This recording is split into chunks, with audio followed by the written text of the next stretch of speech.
तो एक बार फिर से स्वागत है आपका क्लास ऑफ साइंस में। मैं हूं कन्हैया पवार और हर बार की तरह इस बार भी मैं आपके लिए बहुत खास चीज लेकर आया हूं। आप सभी सब्सक्राइबर में से एक सब्सक्राइबर ने कमेंट सेक्शन में एक डिमांड की थी कि सर एग्जाम में किस तरीके से लिखे, हमें राइटिंग स्किल्स के बारे में बताइए। तो आज की वीडियो इसी के ऊपर है कि आप एग्जाम में किस तरीके से लिखकर बहुत अच्छे नंबर ला सकते हैं। इसलिए वीडियो को आप शुरू से लेकर आखिरी तक एकदम ध्यान से देखिए, तो आपको एग्जाम में लिखने का पूरा आइडिया हो जाएगा और आप बहुत अच्छे नंबर ला पाएंगे। तो बोर्ड एग्जाम में आपको किस तरीके से लिखना है वो मैंने कॉपी में लिखकर तैयार कर लिया है। ये जो सामने कॉपी रखी है ये बोर्ड एग्जाम की कॉपी तो नहीं है, लेकिन लगभग इसी क्वालिटी की कॉपी आपको बोर्ड एग्जाम में मिलने वाली है, जिसमें ऑलरेडी कॉलम्स बने हुए रहते हैं, तो आपको कॉलम बनाने की जरूरत नहीं पड़ती है। इस तरीके से लेफ्ट मार्जिन पर आपको कॉलम बने हुए मिल जाएंगे। आपको सबसे पहले मैं बताना चाहूँगा कि आपको किसी भी क्वेश्चन का आंसर जो है हेडिंग बनाकर शुरू करना है कि क्वेश्चन नंबर की आप हेडिंग डालें। यहाँ पर सबसे पहले मैंने कॉपी के बीचों बीच लिख रखा है प्रश्न क्रमांक 1 का उत्तर, जो आपको साफ साफ दिख रहा है। आपको इसी तरीके से बीचों बीच लिखना है जैसे मैंने लिख रखा है, और उसके बाद जैसे कि आपके जो सही विकल्प वाले आंसर होते हैं वो आपको इस तरीके से लिखना है, नंबर डाल के। पहले का उत्तर इस तरीके से आप एक लाइन छोड़कर लिख सकते हैं, दूसरा कुछ अलग, तीसरे नंबर पे इस तरीके से, और आपके जो 5 उत्तर हैं आप इस तरीके से लिखें। और उत्तर खत्म होते से ही आपको पेंसिल से इसको कंप्लीट करना है, आपको बाद के लिए नहीं छोड़ना है, क्योंकि बाद में जो होता है टाइम ओवर हो जाता है और आप प्रॉपर तरीके से प्रेजेंट नहीं कर पाते हैं। अब इसी को इंग्लिश मीडियम वाले किस तरीके से लिखेंगे, तो इंग्लिश मीडियम वाले स्टूडेंट्स को इस तरीके से लिखना है कि आंसर ऑफ क्वेश्चन फर्स्ट, और आपको भी इस तरीके से पेंसिल से अंडरलाइन करना है, और आपके जो आंसर्स रहेंगे डायरेक्ट आपको नंबरिंग करके इस तरीके से लिखते जाना है, और लास्ट में आपको आंसर खत्म करने के लिए पेंसिल से इस तरीके से तुरंत कवर कर लेना है। और जैसे ही आपका पेज खत्म होगा आपको PTO लिखना होगा। PTO का फुल फॉर्म होता है प्लीज टर्न ओवर। इसी तरीके से जब खाली स्थान यानी कि फिल इन द ब्लैंक्स आप सॉल्व करते हैं, तो आपको फिल इन द ब्लैंक्स का जो है क्वेश्चन नंबर की हेडिंग डालना है, जिस भी नंबर में आपको प्रश्न उत्तर आए। मान लीजिए कि आपको फिल इन द ब्लैंक्स यानी कि खाली स्थान क्वेश्चन नंबर 2 में आता है, तो आपको यहाँ पर लिखना होगा प्रश्न क्रमांक 2 का उत्तर, और इंग्लिश वाले लिखेंगे आंसर ऑफ क्वेश्चन 2, और उसी तरीके से खाली स्थान के डायरेक्ट आंसर आपको लिखना है। मान लीजिए पहले खाली स्थान का सीधा आंसर आता है, तो आपको पहले नंबर पे उसका आंसर लिख देना है, दूसरे नंबर का आंसर दूसरे नंबर पे। आप एक एक लाइन छोड़ेंगे तो आपका आंसर प्रॉपर दिखेगा। और उसी तरीके से इंग्लिश वाले भी फिल इन द ब्लैंक्स का आंसर डायरेक्ट नंबर डाल के लिख सकते हैं। और इसके बाद बात करते हैं सही जोड़ी मिलान की, यानी कि मैच द कॉलम की। मैच द कॉलम में कहीं बच्चे ये गलती करते हैं कि वो सिर्फ एक तरफ का कॉलम बना के आते हैं जो आंसर वाला होता है। आपको दोनों कॉलम बना के आना है और सही वाला आंसर एकदम सामने की तरफ लिखना है। जैसे मैंने सबसे पहले प्रश्न की हेडिंग डाली प्रश्न क्रमांक 2 का उत्तर, इंग्लिश मीडियम वाले यहाँ पर लिखेंगे आंसर ऑफ क्वेश्चन 2। आपको दोनों तरफ के कॉलम बनाना है। जैसे मैंने पहले नंबर पर लिख रखा है क्रियाशील धातु, और उसके सामने उसका सही उत्तर लिख रखा है पोटेशियम। क्रियाशील धातु सोडियम भी होती है, लेकिन सोडियम की जगह यहाँ पर ऑप्शन में केवल पोटेशियम था, तो पोटेशियम है। इंग्लिश मीडियम वालों के लिए भी मैंने 2-3 पॉइंट्स लिख रखे हैं। जैसे 5th नंबर पे लिखा है पावर ऑफ लेंस, और उसका सही आंसर है डायोप्टर, तो उसके ठीक सामने लिख दिया। बस आपको यही ध्यान रखना है कि आपको दोनों कॉलम लिखना है और सही आंसर कॉलम के सामने लिखना है, और इस तरीके से आपका आंसर कवर हो जाएगा। और लास्ट में आपको पेंसिल से इस तरीके से आंसर को कवर करना है तुरंत उसी टाइम, आपको बाद के लिए नहीं छोड़ना है। उसके बाद अगर आपको क्वेश्चन आता है कि 1 सेंटेंस में आंसर लिखे या फिर एक वाक्य में उत्तर लिखे, तो आपको इस तरीके से करना है। जैसे कि मैंने एग्जाम्पल के लिए लिख रखा है आंसर ऑफ क्वेश्चन 3। आप हिंदी वाले लिखेंगे प्रश्न क्रमांक 3 का उत्तर, और इस तरीके से आप हेडिंग डाल दीजिए 1 सेंटेंस आंसर इंग्लिश वाले, और हिंदी वाले लिखेंगे एक वाक्य में उत्तर। और उसके बाद जो भी क्वेश्चन पूछा जाता है उससे रिलेटेड आप एक वाक्य में उत्तर लिखिए। जैसे कि क्वेश्चन अगर होता कि शुद्ध जल का pH मान कितना होता है, तो आपको उत्तर लिखना है शुद्ध जल का pH मान 7 होता है। ये एक वाक्य में पूरा हो गया। और इंग्लिश में अगर आपको पूछा जाता है which cell organelles is known as power house of cell, तो आपको आंसर में लिखना है mitochondria is called power house of cell. और इस तरीके से आंसर पूरे हो जाने पर आपको फिर से पेंसिल से कवर करना है। और जैसे ही आपका राइट साइड का पेज खत्म होने वाला है, तो आपको इस तरीके से PTO लिखना है, जिससे टीचर आपके आंसर को आगे के पेज पर लटकर देखना चाहेगा। कई बार ऐसा होता है कि वो आपकी आधी कॉपी चेक करके उसे बंद कर देते हैं, उनको लगता है कि आपकी कॉपी खत्म हो चुकी है। लेकिन आप जब इस तरीके से पेज पर PTO लिख देते हैं, तो टीचर को अंदाजा हो जाता है कि आगे भी आंसर लिखा हुआ है। इसके बाद 2 नंबर वाले क्वेश्चन आते हैं, तो मैंने एग्जाम्पल के लिए लिख दिया है प्रश्न क्रमांक 5 का उत्तर। जब थ्योरिकल वाला क्वेश्चन आता है तो उसके अथवे में भी एक क्वेश्चन लिख के दे देते हैं, यानी कि और में क्वेश्चन रहता है। तो अगर आप मेन क्वेश्चन कर रहे हो तो आप सिंपल हेडिंग डाल के इस तरीके से लिख सकते हैं, लेकिन अगर आप अथवे वाला कर रहे हो तो इस तरीके से आप अथवे को शो कीजिए, और शो करने के बाद प्रश्न से रिलेटेड, प्रश्न से संबंधित आप हेडिंग डालिए। जैसे कि एक क्वेश्चन था अमलगम किसे कहते हैं, तो मैंने यहाँ पर हेडिंग डाल दी है अमलगम और उसके बाद उसका उत्तर लिख दिया है। और इस तरीके से प्रॉपर लिखते हुए फिर मैंने जो है लाइन से पूरे आंसर को उसी टाइम कवर किया है। तो इस तरीके से ये 2 नंबर का क्वेश्चन रेडी हो जाता है। आपको 2 नंबर के क्वेश्चन के लिए कम से कम 5 से 6 लाइन या 8 लाइन का आंसर बनाना है, क्योंकि अगर आपका आंसर पूरा है लेकिन फिर भी अगर वो 1 से 2 लाइन का ही है तो टीचर को कहीं ना कहीं उत्तर में कमी लगती है और वो आपके लिखे हुए आंसर का कम नंबर दे सकते हैं। इसलिए आपको 2 नंबर के क्वेश्चन में जो है 6 से 8 लाइन का आंसर बनाना है। इंग्लिश मीडियम के लिए एग्जाम्पल बता देता हूँ। यही 2 नंबर का क्वेश्चन आपको आएगा तो आपको लिखना है आंसर ऑफ क्वेश्चन 6। अगर आपको और वाला क्वेश्चन सॉल्व करना है तो आप यहाँ पे और लिखकर फिर नीचे सॉल्व कीजिए। और अगर आपको मेन वाला क्वेश्चन सॉल्व करना है तो जैसे कि क्वेश्चन है व्हाट इज़ रेजिस्टेंस, यहाँ पर मैंने रेजिस्टेंस की हेडिंग डाली है। हेडिंग के बाद मैंने एरो लगाकर पेंसिल से ही अंडरलाइन और एरो बनाकर उसके नीचे से मैंने स्टार्ट किया है। इस तरीके से आप एरो के नीचे से लाइन शुरू कीजिए और आपका आंसर इस वे में आप खत्म कीजिए और फिर से आपको पेंसिल से कवर करना है। जब आपको सीधा क्वेश्चन पूछा जाए कि मानव उत्सर्जन तंत्र का या फिर किसी भी क्वेश्चन से रिलेटेड कि इसका चित्र बनाइए, या फिर इंग्लिश में आएगा draw the label diagram of this, जैसे मैंने एग्जाम्पल के लिए ले रखा है प्रश्न क्रमांक 7 का उत्तर। प्रश्न क्रमांक 7 में अगर आया हो कि मानव उत्सर्जन तंत्र का चित्र बनाइए, तो आपको इस तरीके से पहले तो क्वेश्चन की हेडिंग डालना है, फिर जो है मेन हेडिंग जो उत्तर से रिलेटेड वो डालना है और इस तरीके से आपको प्रॉपरली डायग्राम बनाना है। आप चित्र काफ़ी अच्छा बना सकते हैं, लेकिन ज़रूरी है कि आपका चित्र बहुत अच्छा और आकर्षक दिखना चाहिए, जिससे टीचर आपके उत्तर को देखकर आपको पूरे नंबर दे सके। और इस तरीके से आप पेंसिल से एरो बनाकर उसके नाम जो है पेन से लिख सकते हैं। आपको दूसरे कलर के पेन का उपयोग नहीं करना है। और चित्र बनाकर उसके नीचे फिर से आप उसका नाम लिखिए चित्र का। जैसे इस चित्र का नाम है ह्यूमन एक्सक्रीटरी सिस्टम और आपको इस तरीके से बॉक्स में बंद करना है। तो चेक करने वाले टीचर पर इस तरीके की प्रेजेंटेशन का अच्छा इफेक्ट पड़ता है और वो आपको बोर्ड एग्जाम में बहुत अच्छे नंबर देता है। यहाँ पर भी देखिए मैंने लास्ट में इसको पेंसिल से कवर कर रखा है। देखिए मैं आपको बार बार कह रहा हूँ कि जो है लाइन खींचने का काम आपको क्वेश्चन के आंसर खत्म होते से ही करना है, क्योंकि अगर आप लास्ट के लिए छोड़ते हैं तो आपकी प्रेजेंटेशन कहीं ना कहीं टाइम की कमी के कारण छूट सकती है और आपके सही आंसर होने के बावजूद भी टीचर आपको कम नंबर देंगे। इसलिए आपको इस तरीके का काम यानी कि अंडरलाइनिंग और लाइन खींचने का काम साथ साथ में करते चलना है। अगली बात का आपको ये ध्यान रखना है कि आपका जैसे ही आंसर खत्म होता है और आपके आंसर खत्म होने के बाद लगभग 8 से 10 लाइनें छूट रही है, तो आपको यहाँ से नया आंसर नहीं शुरू करना है, क्योंकि नया आंसर लिखने पर हो सकता है आपका आधा आंसर इतने पार्ट में ही आए और उसके बाद आपको आधा आंसर अगले पेज पर लिखना पड़े। तो इससे आपके आंसर के जो है मार्क्स घटने के चांस रहते हैं। तो आपको 8 से 10 लाइन भी अगर रहती है तो वहाँ से नया आंसर नहीं लिखना है, उसको छोड़ देना है और इस तरीके से PTO लिख देना है। आपका नया आंसर नए पेज से शुरू होना चाहिए। और कभी ऐसी कंडीशन आए कि आपको लगता है कि आपका आंसर 1 से 1.5 पेज का जाने वाला है, तो आप बड़े वाले आंसर को कोशिश कीजिए कि 2 आमने सामने वाले पेज पर लिखें, जिससे टीचर को एक बार में पूरा आंसर लिखा हुआ दिखे और आपको पूरे नंबर मिले। अगर आप आधा आंसर इस पेज पे और आधा आंसर इस पेज पर लिखेंगे तो उससे आपके मार्क्स कम होने के चांसेस रहेंगे। तो आपको इस तरीके से ध्यान देना है कि बड़े वाले आंसर 2 आमने सामने वाले पेज पर लिखें। यहाँ खाली पेज से आपको मैं ये बताना चाह रहा हूँ कि कई बच्चे ऐसा करते हैं कि इस तरफ एक कॉलम बना हुआ होता है और इस तरफ फिर से एक कॉलम बना लेते हैं और इस कॉलम के बीचों बीच अपने आंसर को लिखने की कोशिश करते हैं, लेकिन ये कॉपी में लिखने का सही तरीका नहीं है। आपको इस तरफ कोई भी कॉलम नहीं बनाना है और आपकी लाइन जो है यहाँ से लेके यहाँ तक पूरी आना चाहिए। और लिखते समय कुछ बच्चे ये गलतियाँ करते हैं, जैसे यहाँ पर मैंने लिख रखा है we are living in a wonderful age. आप इसमें देख सकते हो वी यहाँ पर स्टार्ट हो रहा है और वंडरफुल उसके आगे से स्टार्ट हो रहा है। अगली लाइन में अगर ईट को देखें तो वो वी से भी पीछे स्टार्ट हो रहा है और फिर साइंस इधर आ गया। तो यहाँ पर इस तरीके की जो गैप दिख रही है ये आपके आंसर को ख़राब करती है। आपका आंसर इस तरीके से होना चाहिए कि एक वर्ड के नीचे दूसरा वर्ड प्रॉपरली दिखे। अगर पीछे की तरफ इस तरीके की गैप छूटती है तो वो चल जाएगा, लेकिन आगे की तरफ आपके आंसर एक के नीचे एक लाइन दिखना चाहिए। जैसे कि एग्जाम्पल के लिए मैंने यहाँ पर बता रखा है, यहाँ पे हृदय, हृदय के ठीक नीचे से रा स्टार्ट हो रहा है, रा के ठीक नीचे से फे स्टार्ट हो रहा है, फे के ठीक नीचे से इंद्र लिखा है, फिर पाया। यहाँ पर देखो मैंने लगभग इसकी रेंज एक जैसे जमाने की कोशिश की है। तो आपके आंसर की लाइनें भी इस तरीके से जो है एक ही रेंज में दिखना चाहिए। ऐसे आगे पीछे होने पर आपके आंसर की प्रेजेंटेशन बिगड़ती है।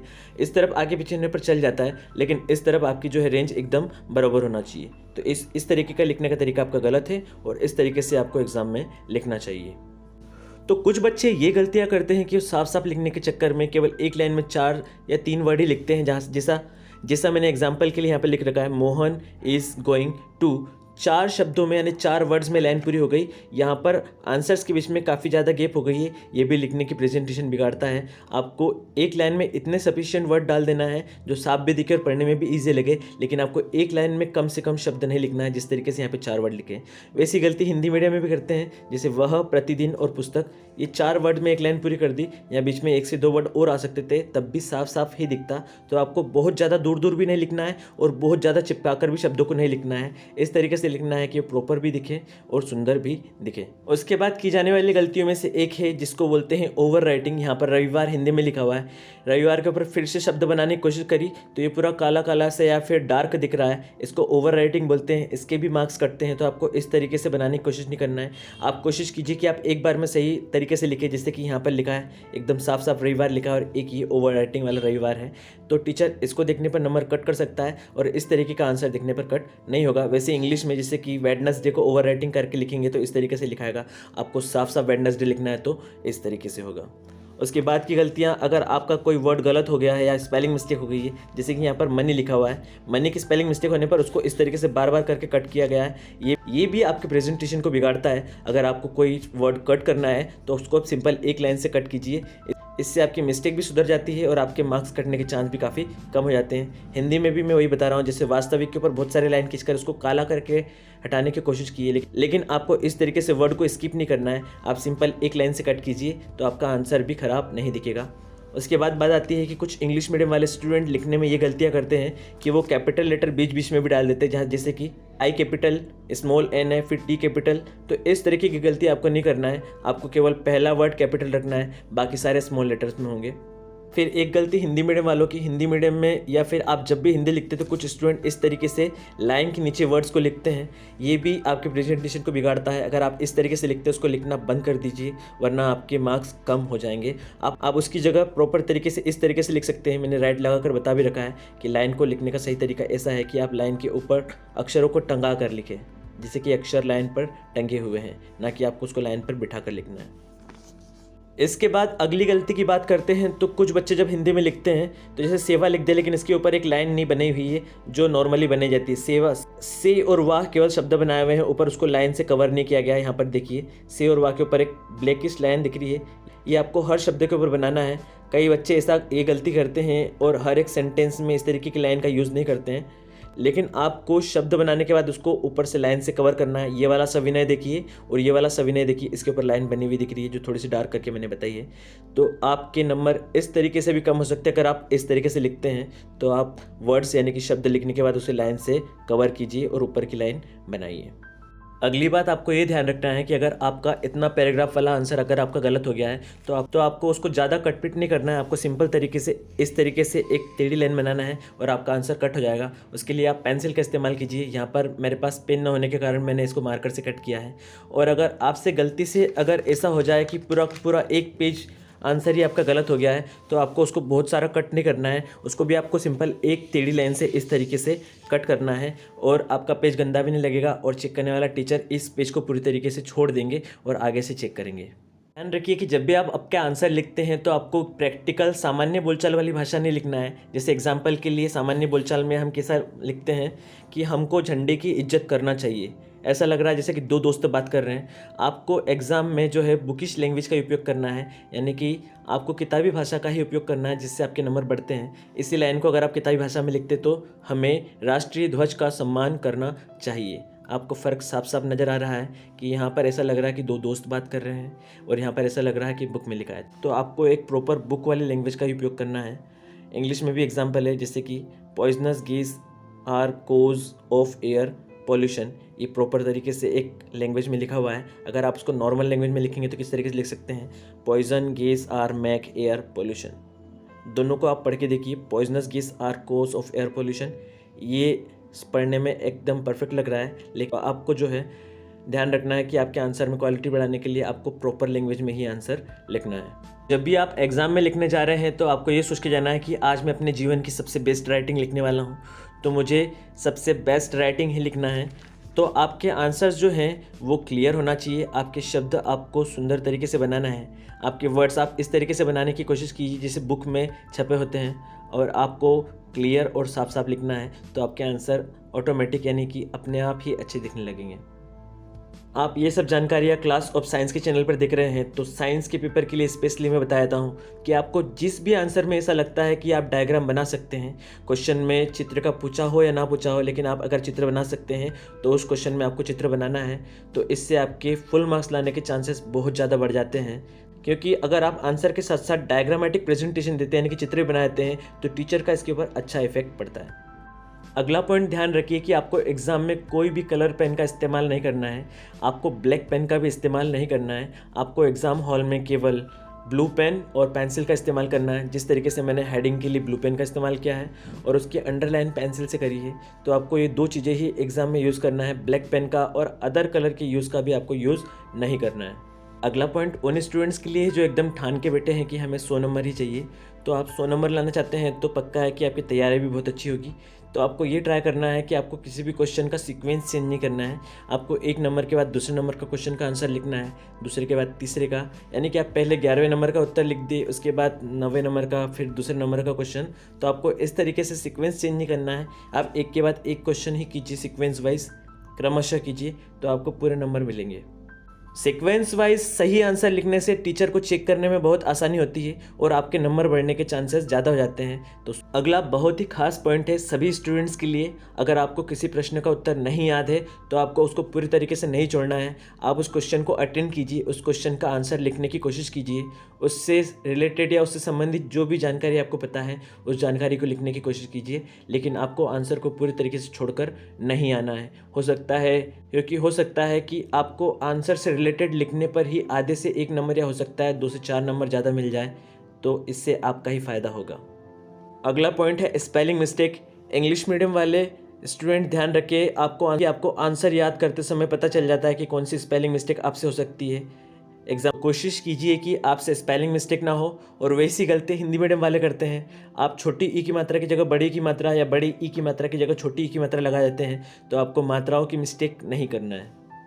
और कहीं बच्चे ऐसी गलती भी करते हैं कि एग्ज़ाम में गाना लिख देते हैं, आंसर ना आने पर आप कुछ भी शायरिया वगैरह लिख देते हैं या फिर कुछ भी ऐसी लाइन लिख देते हैं जो कॉपी में लिखना उचित नहीं है। तो आपको इस तरीके की कोई भी मिस्टेक नहीं करना है, अदरवाइज़ आपकी कॉपी के थ्रू आपके ऊपर केस बन सकता है और आपके फेल होने की नौबत आ सकती है। जब आप एग्ज़ाम हॉल में जाकर बैठते हैं तो सबसे पहले बैठने वाली बेंच और टेबल के नीचे चेक करना है कि किसी स्टूडेंट ने चिट वगैरह तो नहीं फंसा रखी है। अदरवाइज़ जब टीचर चेक करने आते हैं तो टीचर को लगेगा कि वो चिट जो है आपने छुपा रखी है और आपके साथ प्रॉब्लम हो सकती है। तो आप बैठने से पहले वहाँ पर जाकर सबसे पहले चिट वगैरह चेक कर लीजिए कि किसी ने पहले से कोई कागज़ तो नहीं छोड़ रखा है। एग्ज़ाम हॉल में आपको कुछ भी इनअप्रोप्रिएट चीज़ को नहीं ले जाना है, यानी कि कोई भी ऐसी चीज़ जो काम की नहीं है, कोई बिना काम का कागज़ हो। आपको पर्स, मोबाइल या फिर डिजिटल वॉच, आजकल स्मार्ट वॉच वगैरह आ गई है, तो आपको कोई सा भी इस तरीके की चीज़ जो है एग्ज़ाम में नहीं ले जाना है। आपको प्रॉपर तरीके से एग्ज़ाम देना है, क्योंकि इस तरीके की सामग्री एग्ज़ाम हॉल में बिल्कुल भी एक्सेप्टेड नहीं होती है,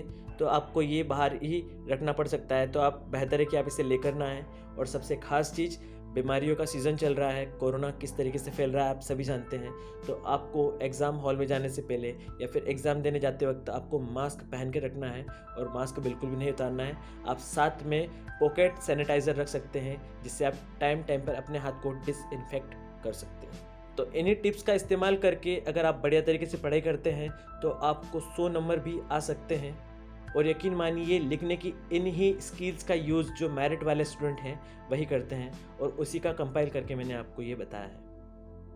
तो आप लोगों को मैंने जितनी टेक्निक्स बताई है लिखने की, यही टेक्निक जो है भारत में टॉप करने वाले स्टूडेंट्स यूज करते हैं। और अगर आपको लगता है कि हम नॉर्मली लिखकर भी अच्छे नंबर ला सकते हैं, तो मैं आपको एक ही एग्जांपल से समझाना चाहूंगा कि अगर रोड के किनारे पर खड़े किसी ठेले से अगर आप संतरा खरीदते हैं तो आपको 30 रुपए किलो लगभग में मिल जाता है, लेकिन वही संतरा अगर आप मॉल से जाकर खरीदते हैं तो वहां आपको वही संतरा जो है 50 रुपए किलो की कीमत में मिलता है।